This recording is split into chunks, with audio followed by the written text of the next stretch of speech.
The poem of the man God, the third year of the public life. Chapter 394. Anne of Kerioth. Farewell to Judas's mother. 28th of February, 1946.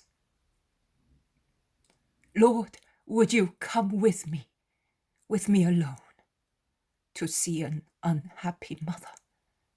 I desire this more than anything else, says Mary of Simon, standing respectfully before Jesus, while after the midday meal the apostles have scattered to rest before resuming their journey in the evening.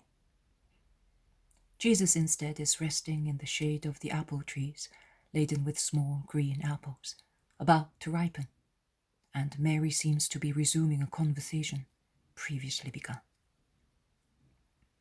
Yes, woman, I also wish to be with you, all alone, in these last hours, as I was the first time I came here.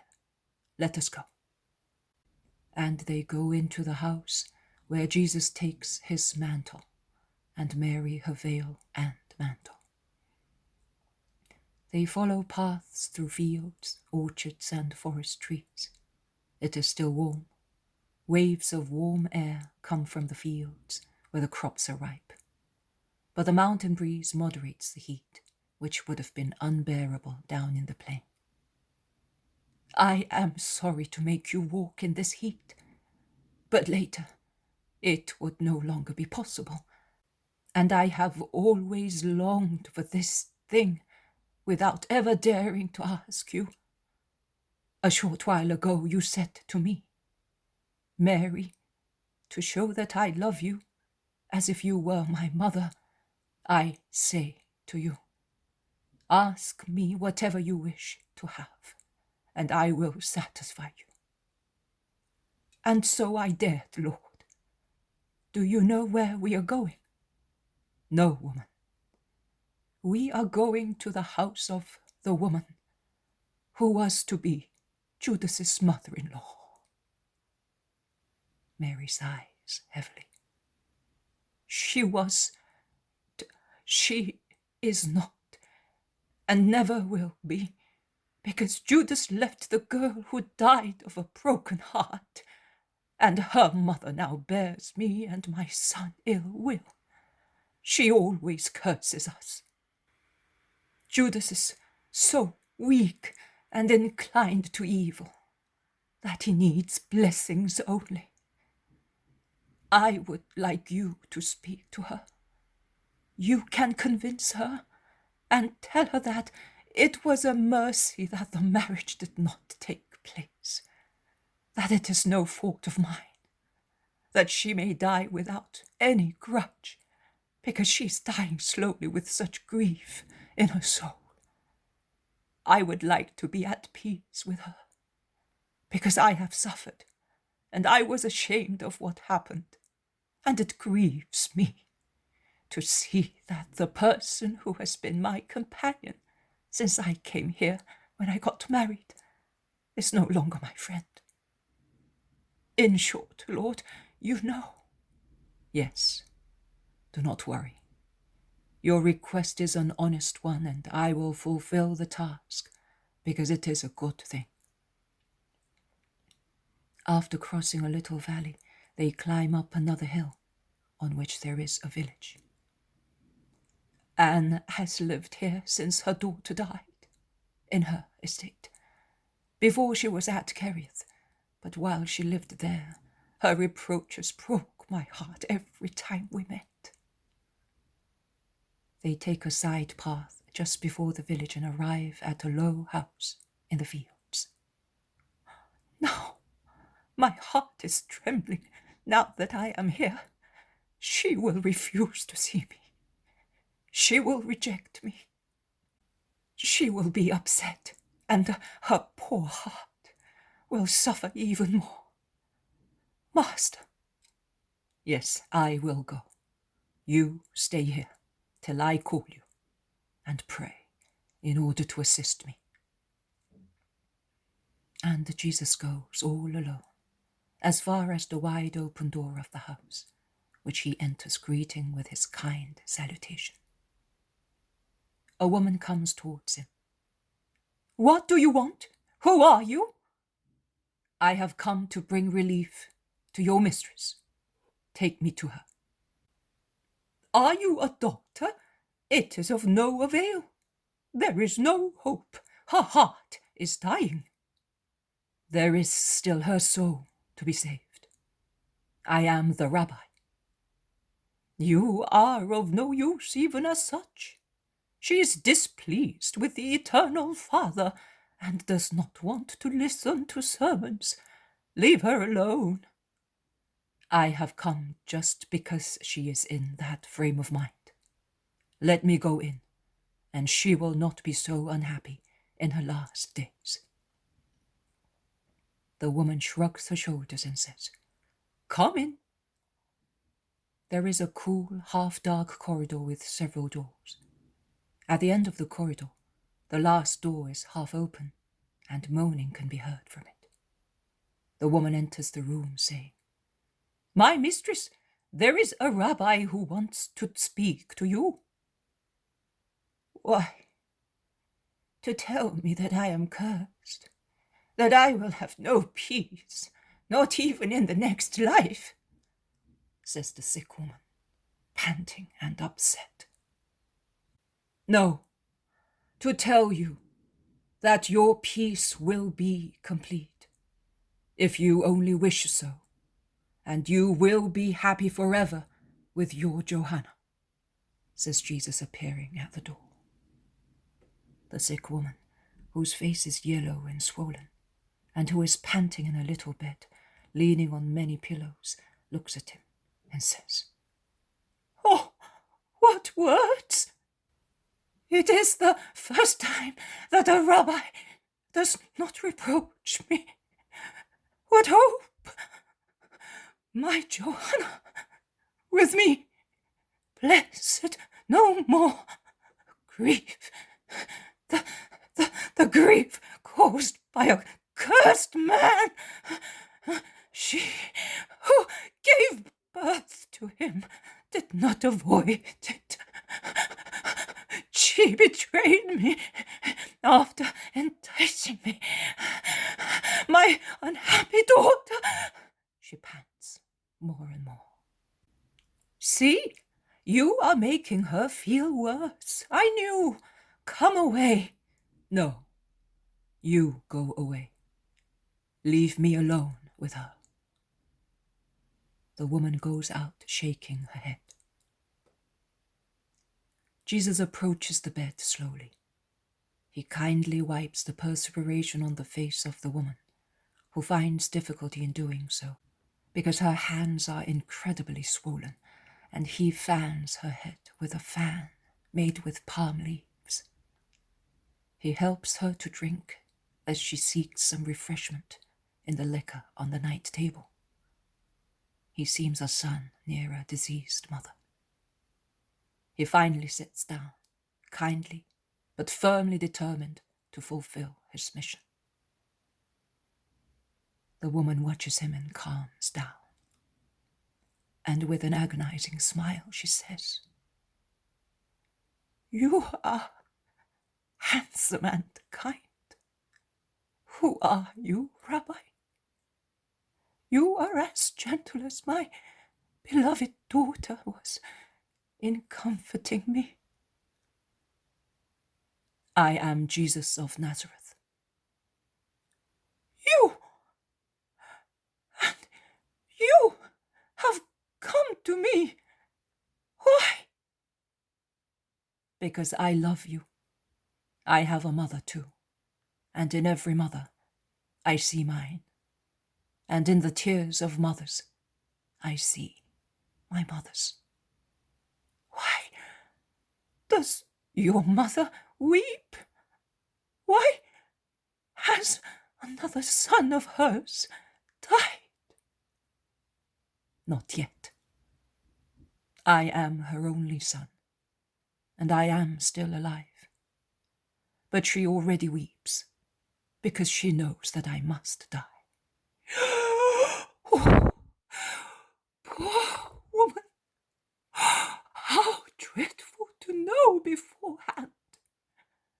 son must die. But how does she know? You are healthy, you are strong, you are good. I deluded myself until she died, and she was so ill. How can your mother know that you must die? Because I am the Son of Man, foretold by the prophets. I am the man of sorrows, seen by Isaiah, the Messiah sung by David and described as the tortured Redeemer. I am the Savior, the Redeemer, woman. And death, a dreadful death is awaiting me. And my mother will be present.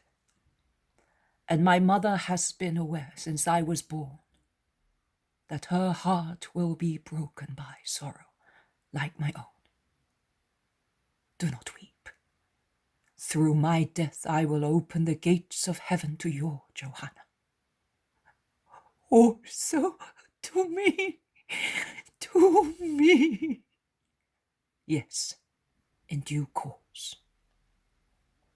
But first, you must learn to love and forgive, to begin to love again, to be just and to forgive. Otherwise, you will not be able to go to heaven with Johanna and with me. The woman weeps uncontrollably. She moans. To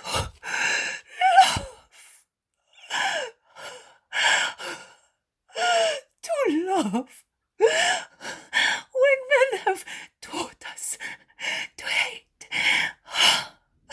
When God has ceased to love us, having no mercy on us. It is difficult. How can we love when men have tortured us, and our friends have hurt us, and God has abandoned us? No, he has not abandoned you. I am here to make heavenly promises to you. I assure you that your grief will turn into joy if you so wish. Listen to me, Anne. You are weeping because the marriage was cancelled, and that has become the cause of all your grief. And because of that, you say that a man is a murderer and his poor mother an accomplice. Listen, Anne. In the next few months, you will realize that it was a grace from heaven that Johanna did not get married to Judas. Don't mention his name to me, shouts the woman. I am mentioning it to tell you that you must thank the Lord, and you will be thanking him in a few months' time. I will be dead. No. You will be alive, and you will remember me, and you will understand that there are sorrows greater than yours. Greater? It is not possible. What about my mother, who will see me die on a cross? Jesus has stood up. He is imposing. And what about the grief of the mother of the betrayer of Jesus Christ, the Son of God? Think, woman, of that mother. You, the whole of Kerioth, the country around it and beyond it, have sympathized with you in your grief. You have been as proud of it as of the crown of a martyr.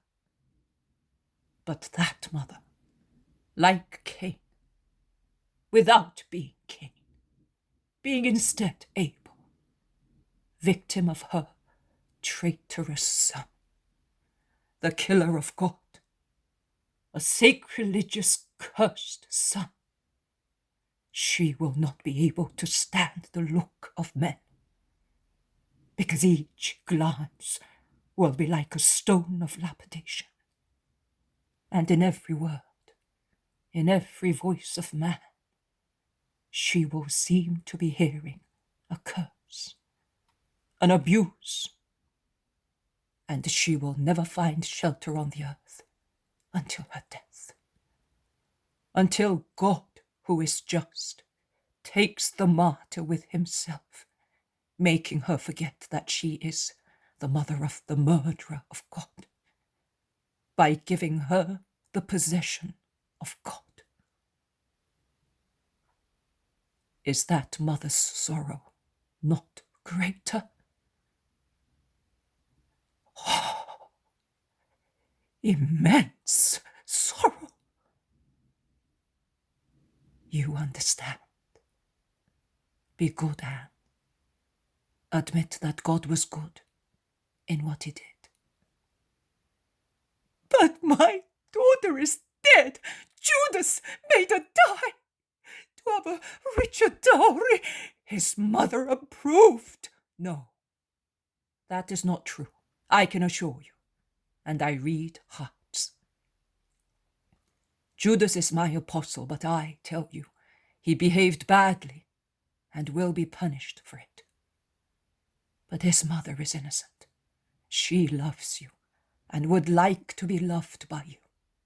Anne, you are two unhappy mothers. But you are proud of your dead child, who was innocent and pure, celebrated and honored by the world. Mary of Simon cannot be proud of her son. His conduct is reproved by men. That is true. But if he had married Johanna, he would not be reproved. But in a short time you would see Johanna die of a broken heart, because Judas will die a violent death. What are you saying? Oh, poor Mary! When? How? Where? Soon. And in a dreadful way. Anne, you are good. You are a mother. You are aware of the sorrow of a mother. Anne, become Mary's friend once again. Let sorrow join you, as joy was to unite you. Let me go away happily, knowing that she will have a friend, one only, at least one. Lord, to love her means to forgive her. It is very hard. I seem to be burying my daughter once again, to be killing her myself. Such thoughts originate in darkness.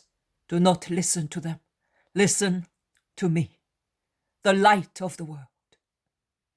The light of the world tells you that Johanna's destiny has been less bitter, dying a virgin, than dying the widow of Judas.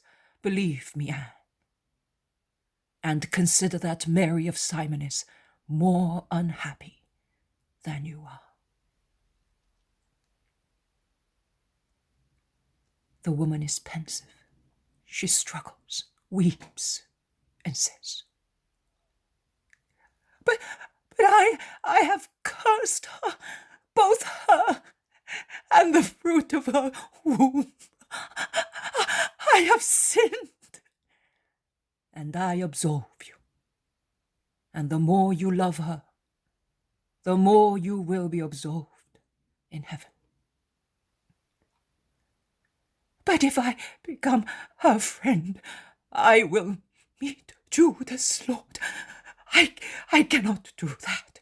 You will never meet him again. I will never come back to Kerioth again. Neither will Judas. We have already said goodbye to the people. You said that I will not come back again. Judas said that he will not be able to come back until after my ascension. But he believes he will be seeing me ascending a throne. Instead, death on a cross is awaiting me. And he thinks that he will become one of my ministers. Death, instead, is awaiting him. But you shall not tell anybody that. Never. His mother is not to know until everything has been accomplished. You said, poor woman, to know beforehand that her son must die. But if my mother's suffering, also because of that, is already increasing the merits of my sacrifice, silence is compassion for Mary of Simon. You shall not speak. No, my lord, I swear to it in the name of my Johanna. I want another promise, a great holy one. You are good. You already love me. Yes, so much. I have been at peace since you came here. When Mary of Simon no longer has her son, and the whole world insults her with sneering words, you only, will open your heart and your house to her. Will you promise me, in the names of God and of Johanna? She would have done that, because Mary was still the mother of the man she still loved, insists Jesus. Yes, replies the woman, shedding tears. May God bless you, woman, and give you peace and good health. Come, let us go and meet Mary and give her the kiss of peace. But, Lord, I cannot walk. My legs are swollen and I cannot move them. See, I am here, all dressed, but I am just a trunk. You were. Come.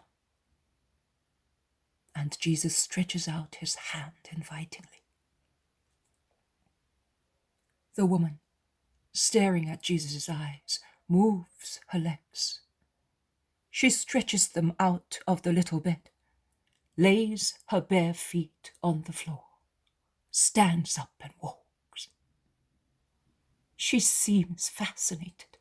She's not even aware that she has already been cured. She goes out into the dim corridor, her hand still in Jesus's. She goes towards the door. She's almost there when she meets the servant seen previously, who utters a cry of joyful fear. Another servant rushed there, fearing she was dying, whereas they see that her mistress, who shortly before was about to breathe her last and hated Mary of Simon, is now walking fast with her arms stretched out after leaving Jesus' hand towards poor Mary, whom she calls and embraces to her heart, while they both weep. On their way back to the house, after the peaceful farewell, Mary of Simon thanks her Lord and asks, "When will you come back to do more good?" "Never, woman. I have already told the citizens. But my heart will always be with you. Remember. Always remember that I loved you and I love you. Remember that I know that you are good, and that is why God loves you. Always bear that in mind. Also, in the most dreadful hours, you must never think that God considers you guilty. In his eyes, your soul appears and will always appear adorned with the gems of your virtues and the pearls of your suffering. Mary of Simon, mother of Judas, I want to bless you. I want to embrace you and kiss you, so that your faithful, sincere, maternal kiss may compensate me for any other one. And my kiss may make amends for all your sorrows. Come, mother of Judas, and thank you. Thank you for all the love and honor you have given me. And he embraces her and kisses her forehead, as he does with Mary of Alphaeus. But we will meet again. I will come at Passover. No, do not come. I beseech you. Do you want to make me happy? Do not come. Women, at next Passover. No. But why? Because there will be a frightful rising in Jerusalem next Passover. It is no place for women. Nay, Mary, I will order your relative to join you. You must stay together. You need him, because Judas from now on will not be able to assist you or to come. I will do as you say. So never again I shall see your face, which reflects the peace of heaven. How much peace you have infused from your eyes into my sorrowful heart, says Mary, weeping. Do not weep. Life is short. Later you will see me forever in my kingdom. So you think that your humble servant will enter it? I already see your seat among the martyrs and co-redeemers. Do not be afraid, Mary. The Lord will be your eternal compensation. Let us go. Night is falling, and it is time for me to resume my journey. And they go back the same road through fields and orchards towards the house where the apostles are waiting. Jesus bids goodbye hurriedly, blesses and sets out at the head of his apostles. While he goes away, Mary weeps on her knees.